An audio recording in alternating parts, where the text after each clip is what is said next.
guys? I'm speaking here to Jason and Grant of Alien Disembowelment. Guys, introduce yourselves, even though I've introduced you already. And what it is you do. All right, we are Alien Disembowelment, two-man slamming brutal death metal band from Durban, KZN. I'm Jason Langley. I'm one half of the band. I play guitar and I do guttural vocals. Mr. Grant. Hi there. My name is Grant Lasmy, the second half of Alien Disembowelment. I do more of a traditional death metal growl thing, and I do a lot of solos and stuff like that, and of course the slam riffs with Jason and a lot of drum programming. Yeah, that's the other half of the band. No, that's sick. That's sick. Guys, off the bat, Alien Disembowelment, please. Like the stuff, the name kills me, dude. Please tell me more about how this came into existence. I think it just comes from being, you don't mind if I, Yeah, go for it. watching a lot of like sci-fi horror shit, like where aliens come and like kill humans and shit like that. So we had this like vision, what if like aliens came here and like took over the human race, kind of like the game Prey, and disemboweled and killed people and probed and prodded. It's like your basic like fucked up alien tropes from all the movies and shit like Predator and Alien and all that stuff. That's pretty much where it came from, I think. So we thought this is absurd, like silly metal. So why not, you know? Like I don't think when a lot of people like when a lot of people hear slam, their first thought is, "Oh God," but like it's actually hilarious. Like as a genre, like it doesn't Yeah. even take itself seriously most of the time. And like I don't think a lot of people get. I don't think a lot of people get that. I don't think a lot of people like understand what it actually is. Would you guys like care to explain from your perspectives as well? Yeah, sure, totally. Well, I've always been like into really like extreme metal, and I found that like with death metal being like one of my favorite like genres of metal in general, like with slam, I just feel like pushes death metal to like its ultimate heaviness, and it's still like audible without you just cringing at just pure noise. Like there's still a lot of like rhythm. There's like double bass. It's really brutal, fast, intense music. And I feel like it's a really good like positive outlet where it gets you like adrenaline pumping.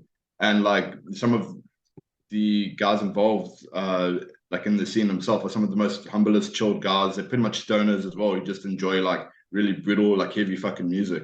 I've had a privilege to share stages with bands like Displeased, Blood Disfigurement, and Resurrection of Fetal Remains, and Bleeding Spawn, who kind of emulate that same kind of sound, like in a way. And they just also like really chilled guys, just love heavy music. And I think that's it, you know, like, yes, we don't condone any violence whatsoever or any of the extreme content, but we just have fun with it. And we have a love for like horror movies and like, you know, like serial killer documentaries and stuff like that. And sort of like project it like in the music and let it speak for itself, you know, and just turn something negative into something positive. Yeah. No, Jay's pretty much hit the nail on the head there. I just think for me, like I played a lot of more traditional death metal bands over the years. Pledge Defiance and Afflicted Truth, and going way back to the 90s. Yes, I'm that old. And but the slam thing is just a lot of fun. It's like one of the genres that come around recently. It's kind of a sub genre if you want to think about it.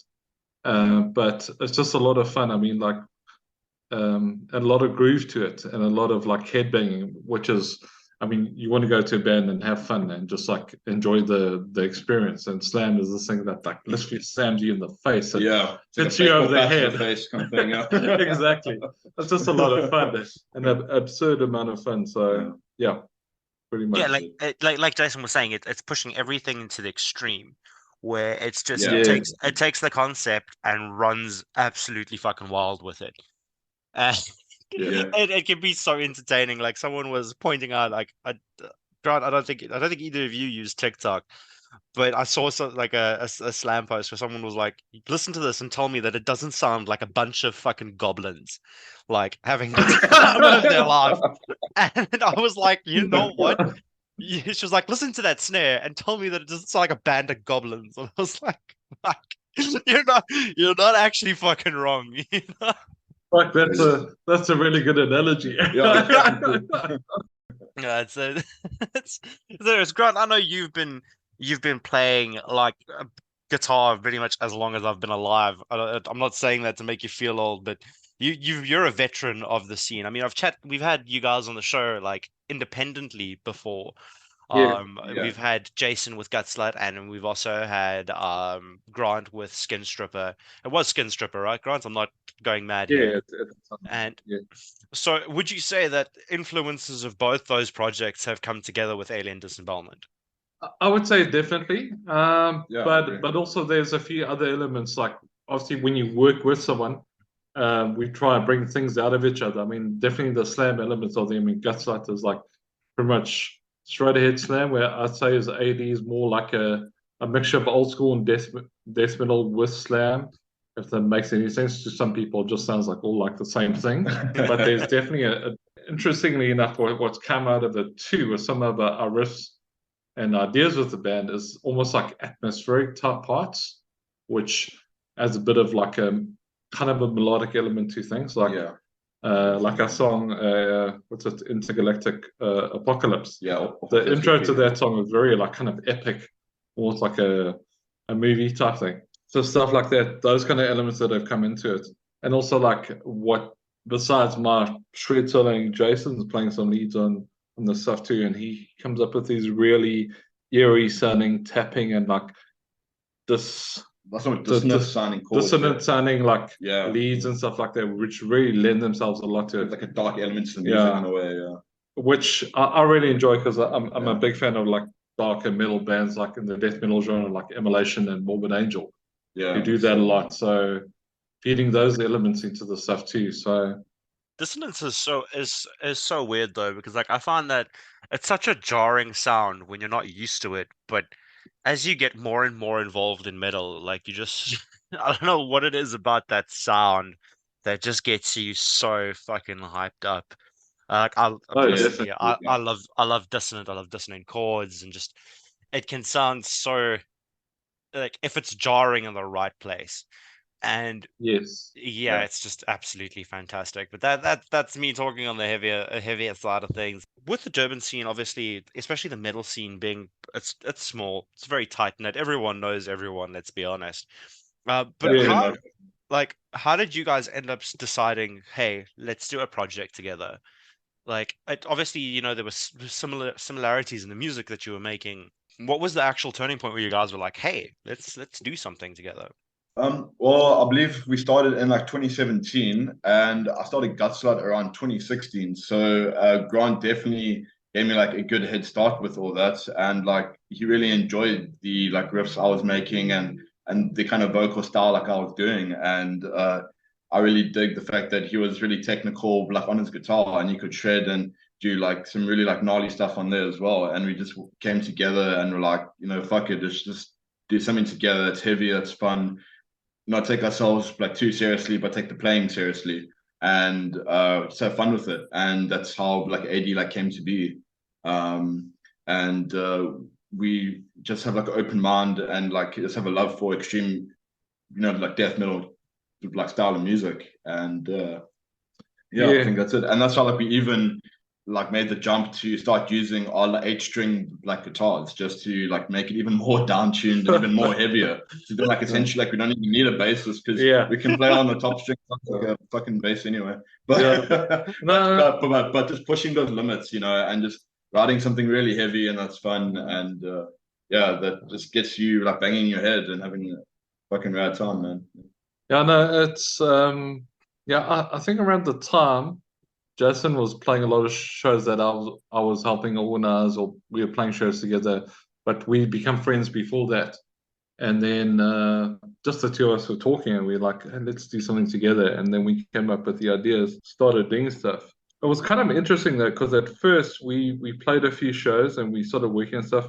We recorded an EP, the first EP we first did the single, the Death Breeder single, which came out in 2018, I think. 2018, yeah. And then we started working on the EP like, I think a few months after that. But basically we recorded the 4 tracks and I think they sit on my drive for like 10 months before I sat and mixed them properly and we released it, because like in that time there was other stuff that happened, so we didn't really work on the project that much. And then we just got the ball rolling, and then eventually And then we got a digital distribution deal with Sepulchral Silencers, a guy out of Spain that releases a lot of mail on stuff like that. So we put it out through that, and then he put it out on Spotify and Apple Music and all that kind of stuff. So yeah, and we got some really good feedback from it as well. And yeah, there was our first EP was called the Alien Slam Slaughter EP. So the abbreviation is actually ASS. So we found that pretty funny, but yeah, it is pretty fucking funny. yeah. And yeah, we got some really good feedback from that EP, and which even led to some exposure of internationally. So we definitely find online is the most effective platform, especially coming from a small scene. But then you are more humble, in the sense when you appreciate when you do get that support and that feedback for what you're doing. So I think that's been quite a humbling experience as well. Yeah, and especially doing the kind of music that we love to do. That's can be niche in regards to most people, but at least that we're doing what we love to do, and it's awesome to get some appreciation for it. Then with the obviously we were talking about with the Durban scene being smaller, other than you guys, I don't think there are any slam bands that reside in Durban at this point, other than you guys at this point that I'm aware of. Yeah. It's, I mean, yeah, as far as I know, there aren't any. I mean, there's the one guy from one of the newer bands that's got a gore noise project, but if that's anything close to what we do. But besides us, I think the only guys from SA really would be a few of the bands from up in Middelburg with Bleeding Spawn and Displeased Disfigurement, and I think there's a new band from Joburg who are doing that kind of stuff besides Resurrection of Fecal Remains. But yeah, I mean, we definitely found when we went up there last year, when I went up to Randburg and we played at the Spawn Fest too, just through connections of that heavy music as well, and just to find the appreciation there for it is awesome, because they have a bigger crowd for it, and there's more bands, and there's more stuff going on there. So we would love to definitely go back there again, and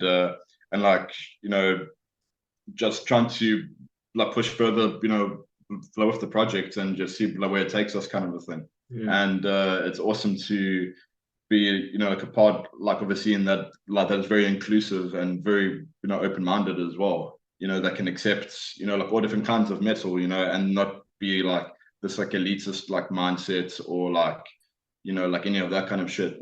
We just want to just do what we like to do, and that's it, man. Playing alongside these bands as well, we must come together as a community and just support each other, and just make the most of the extreme heavy scene and stuff. The scene isn't big enough to warrant a malicious competition. Yeah, that's it. Yeah, and there's no point in absolutely excuse the pun, but slamming other people.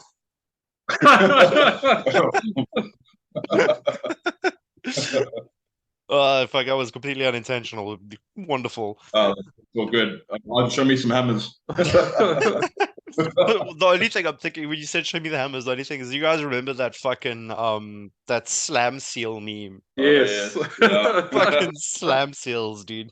Shit, God, that killed me. So you were saying I do agree with you. There's definitely a bigger reception in Joburg, for example. I mean, and there's also a lot more money going into your venues and stuff like that. And there's also a lot more people going out to support music. I think a lot of the people who talk to me about Thorns, a lot of the Joburg guys, actually, a lot of the people that we've met from playing shows there, and there are people who interact with us actively on social media at this point.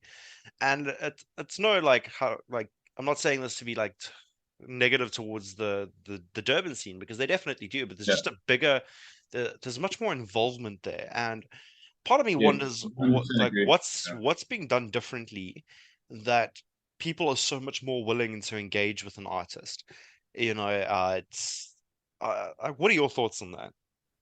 I don't know. Sometimes I also think it's just because we're from a different town, and you can play in a place where you foreign to the people there, and they're engage with it more. That could be part of it too. I've noticed that over the years. So like Joe Big Band would come and play down Durban here, and we used to have killer shows at the Winston places like that, filled with to the brim with people, and the guys used to love coming playing here because the crowds used to go crazy. But I don't know. I think over the years it's just changed a bit, with scenes changing over the years. But with the Joburg guys, I don't know. Maybe it's just a different approach to the way they see live entertainment like that and going to watch bands and stuff like that. Yeah, maybe also because there's a lot more bands active up there, so they and venues too. So yeah. Yeah, like I definitely agree. Like the lack of venues has been like a massive challenge. Because like unfortunately, like I won't like name the venues and stuff, but there can be venue owners that could be picky with like certain genres of music, and we find that if there were more venues that were more inclusive and like open-minded, like as Winston was, or there was Live as well, and like these other venues that were once available have been like shut off, and it's like limited us as well. But we still try to promote ourselves out there, and just using like whatever like online platform that could be used just to promote the music and to get it out there, make it as accessible as possible. We just feel like like a lot of bands, like at least from like the Joburg or even like the Cape Town scene, have like kind of like kept it going, and there's more like investments, I feel like, in the scene as well. Like I mean, there's a lot more of a crowd for it as well. Yeah, I noticed that for sure. Down in Cape Town too, there's a lot more of a music culture down there. Yeah, for sure. But I mean, we still like let it to be like a motivating thing to just keep doing what we're doing and just see where it takes us. And I think like that mindset is a great way to push forward. Like I mean, like you shouldn't let like where you come from kind of like dishearten you about like the kind of music you're doing. I think if anything, it makes you want to just like do your best at it and have like good like production and just put it out there and just see what and just go for the ball from there. Yeah, it's been like a very like eye-opening like experience, I believe, as well. Like I do get you where it does limit your options of where you can play. Like even for Thorns, dude. Yes. I mean we're a cover band even. Yeah, unless you're a cover band, like be a cover band, and then you can play anyway. Yeah. You should like do a cover gig and then just sneak in a fucking Alien Disembowelment set. We get some metal tracks. Yeah. What is that? Like, this is a slam version of Hey Jude. I'm gonna really do a slam version of a Black Sabbath song. So, I mean, you see, like Black Sabbath still makes sense. Like if it's something absolutely fucking ridiculous, like Sweet Caroline or some shit, like. I actually played a metal version of my E-string once with a dude live with that Sweet Caroline, believe it or not. Oh god, it's already happened. But I think if we do a cover, maybe we should do something like Staying Alive or something, and like you're all fucked up. Downstream chugs of stuff. That'd be amazing. Yeah, it would be absolutely sick. Just for the lols. Exactly. It's exactly this though. Is that it's a niche. It's a very niche market, and like you guys were saying, you're like a niche within a niche. Exactly. It makes it even harder. And I got like mad respect for you guys for just committing to it. Like that is impressive because like a lot of people wouldn't. A lot of people are like, I want to make this kind of music, but they keep it to themselves. Yeah. But I do have to say, like, I am seeing a bit of a resurgence in the Durban scene. Like, I'm seeing a lot of new faces. I've said this before in the recent months, where I'm seeing a lot of new faces in the scene. I'm seeing a lot of new people engaging with the metal guys and young dudes, like it's like an 18, 17 upwards, and interacting with bands and showing up to gigs and supporting and shit. And wanting to pick up instruments, and I can see them talking to like band members about, ways to get started, or talking about the projects that they're working on. I'm beyond stoked, honestly. Like it's so exciting to see new faces in the scene. I've definitely seen it a bit too at where I work at the shop. Some of the guys that come in, and especially the younger people, it's just encouraging to see guys actually getting into some like real metal, not just like and older stuff too, which like blows me away. It's like, how did you discover this band? Like, which is really cool. So Dude, I saw something like when you were talking about the older stuff, I saw something the other day where someone was saying there are kids being born today whose parents weren't alive when Shrek 1 came out. that is crazy. Yeah. And I had to think about it for a second because Shrek 1 I think came out in 2001. And Yeah. yeah, there are 22, 23-year olds, well 22, 21-year olds obviously having kids. I mean, and it's absolutely fucking mind-blowing. Like it's Yep. I mean, I played my first ever gig right at the end of 1996. So yeah. I was 2 years old. Yeah. So Well, if it's any consolation, like Matt played his first gig when I was in grade 1, which is fucking hilarious that we're in a band together now. He's the true bully of the band. well, the crazy thing with like Jason and I is like we're 20 years apart, but Yeah, we still like jobs together, and we just connect. Yeah. yeah, like we've got similar interests. We like the same heavy fucking music, and we have that same kind of attitude towards it, you know. And I think that's what's helped us to connect as well. For sure. And we just bring out. Music does that. Yeah, it does for sure. Yeah, Definitely. 100%. If you look at the new drummer of Your Cynical Sanity, he's also a new face in the scene, and he's like Yeah, what? He's like Carl, 19, yeah. 20 years old. And all the YCS guys are like in their 30s. It's great. I mean, the other day he came into the shop and he was like, dude, I was like trying to play drums to one of your songs. I was like, fucking hey, dude. So I was like, next time we play, if you play, you must come and jam in with us. So that's That fucking cool. that Yeah. boy has got an insane amount of commitment. The amount that he has improved, he's just full centered. He's just full dived into music. It's absolutely fantastic. He's a really cool guy too. No, definitely, and he's like one of the most like the fiercest supporters of the Durban music scene. I love that child. Also, like not have like a gatekeeper like kind of attitude as well. Like, I mean, it's also awesome to see, you know, like fresh new faces like getting involved as well, and like keep the ball going with it as well. You know, there's been like plenty of times where there's like bands who just come and go, or just call it a day, or just like give it up. I guess, you know, we've just had that mindset that's doesn't matter like what happens. You know, we just like push forward with it. Yeah, you know, because we've always treated this like as a passion, and you know, we just have the mindset as well is that like if you don't treat it like as a passion, then is it really like worth your time doing? As long as we keep that that flame, you know, like a lit and you know, blades and stuff, then we'll just like keep going from there. Yeah, definitely, Joe. And I think what's really helped is by getting you know, some more shout outs from overseas. I mean, there was a band from Ireland, I believe they were called Violent Memories. We did a split with them, so it was freaking awesome. And yeah, we just found that there's also like an online community for slam as well, which is really helpful. Like there are blog spots out there. There's like Slam Worldwide as well, and there's all these other platforms, and there's another one called Death Ground Club, which I've like recently noticed they've been promoting like bands from like all over the world, and you can check out the music. It's got their social media links and so on and so forth, and it's just really cool of how like, you know, you can find like a community online that will promote your stuff, and it will give you like the opportunity. And also with France the Planet. He's kind of like the modern equivalent of the tape trade thing back in the 80s. Yeah. But it's like, you know, another online version of it now. Yes. And also with like France the Planet, he's been like a great help as well. He's been promoting like a lot of like South African metal, and he's been like such a nice guy, and he's like put our stuff on his radio station on his Berg studio, because he normally has like a Monday Metal Night Madness, and yeah, we've had guts on there. There's been some Alien Disembowelment, some Skin Shipper stuff. So yeah, he like really digs it, and it's cool that like he has that platform to also just to like keep the scene going, and also try to bring like an international market to it as well in a way. Yeah, because he also promotes those kind of bands too.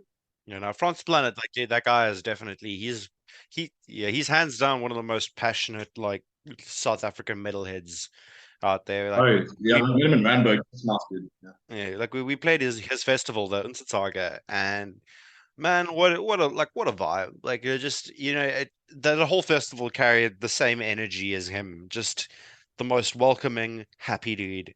And Yeah, totally. it's hilarious because he's also just promoting like the most brutal. Like my favorite thing about metalheads is like they'll listen to the most disgusting shit and then just be the coolest dude. Yeah, but I mean, you listen to the way yeah. Grant speaks; he sounds like the happiest guy. He sounds like the sweetest dude. And then you listen to Alien Disembowelment. I love it. I absolutely fucking love it. Yeah, that's it. Yeah, because like I think like it's also like in a way to just like break like with anyone who has like that sort of like preconceived idea or like stereotype that like we must be dodgy people because we play this kind of music or because we listen to this stuff. We like to break that stereotype and show that we are very friendly and we are like-minded, all open-minded people and not judge a book by cover kind of We thing. are functioning members of society, please. Like, Yeah, exactly. That's it. Yeah. we do have jobs. We don't just Yes. sacrifice babies.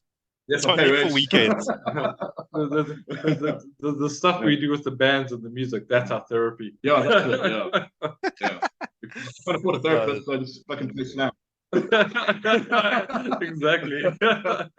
Good advice right there, bro. There you go. No, it's fantastic. And like, what are your guys' plans now for the future moving forward? Like, what is the plans for Alien Disembowelment? You guys working on new music? Are you looking at new shows? Looking at going to Joburg again? What are your plans up? Yeah, we've actually been recording the last few months. I think we have 5 or 6 tracks done. We're going to be releasing like an EP. It's like Probably an EP, probably the next month or two that'll be out. So we've been working on that on the last few months whenever we've had a chance. Because life has its moments, you know. But yeah, so that's a follow-up to our last. We did a single last year. We wanted to release last year, but we didn't get the time to finish it. But Jay and I have been working at that the last couple of months. That'll be out pretty soon, probably I'd say at least by July. I just want to sit and mix and master a bit. And then yeah, we're looking at hooking up some shows now to promote the release a bit and just get out there and play because we haven't played in a while. But I think we're looking at playing probably at the Vern and one or two local venues, and then probably head up because and play Spawnfest again this year when Dom and Doris put it on again. We'd love to go up again. We had a really good game last year, so it'll be sick. Yeah, for sure. Just as a side note, the Vern is the most unassuming place for metal shows. I remember going there for the first time and repeatedly asking, "Are you sure these people know what kind of music we make?" And like, are they like, who are we playing to? It's in fucking Howick. Who are we going to be playing to? And then boom, like one of the best like crowd interactions in KZN. Like we had a stick show there last weekend. That was really good. So geez, that was a crazy vibe. Like the Howick crowd are quite different to say the least. I did a gut slut set there, and like some dude offered me like cocaine in the bathroom, so I was like naughty, and I was just trying to take a piss in peace, and I done it out, and I left there very quickly. I didn't fucking cokeheads, dude. You can't even take a piss in peace. Like, nah, dude. Like, no, bro, I keep it green, dude. I don't smell. That's amazing, dude. That's fucking great. I don't think I've ever played a set so old that someone's offered me cocaine while I was taking a piss before. Like that's some shit I look up to, dude. Like no, dude. I've seen Scarface. I've seen how that movie ends. So I know what about that life, you know. Once years ago, I was playing a festival, and this chick came running through our campsite. Now, my wife's there, my other friends and stuff like, and she's trying to offer a blowjob for cocaine. I was like, I think you're the wrong place, chick. Sorry. Oh god. That's fucking hilarious, dude. Yeah. But yeah, man. We also released another single that was based on Charles Manson. It was called Sedated and Mutilated. So yeah, that was pretty brutal as well. Kind of like a slam doom song. Came out last year. Yeah, that was pretty sick too. Pretty cool. Not that we're condoning that, but just thought the brutal, kind of like subject matter. So yeah, just letting you know that slam is better when you're goofed out of your mind. Like Well, I guess it's in a way like you can look at bands like Cannibal Corpse even, and like Corpse Grinder. There's photos of him like sort of like donating to charity, and like he's doing such nice things, but yet he plays in such a brutal fucking band. And my favorite photograph of He's him is always that one hanging where out we standing with the fucking teddy bears, like all the fucking yeah. Corpse Grinder, and he's doing that, so you know. He's grinding the corpses of his teddies, bro. One of my favorite like memories is you guys remember Crucifixion, right? Oh yeah. This Love that. butcher standing outside the Winston and this beggar dude trying to like convince him to go to church, and he's just being so friendly. Dude, like Butcher is being so friendly. He's like, no, dude, like let's talk, let's debate, let's have a and he's being so getting like more and more worked up because this fucking massive unit of a man dressed up in like BDSM fucking gear is having the most chilled like conversation. Dude, it was I'll never forget that as long as I live. That's one of my favorite fucking memories in Durban. Fucking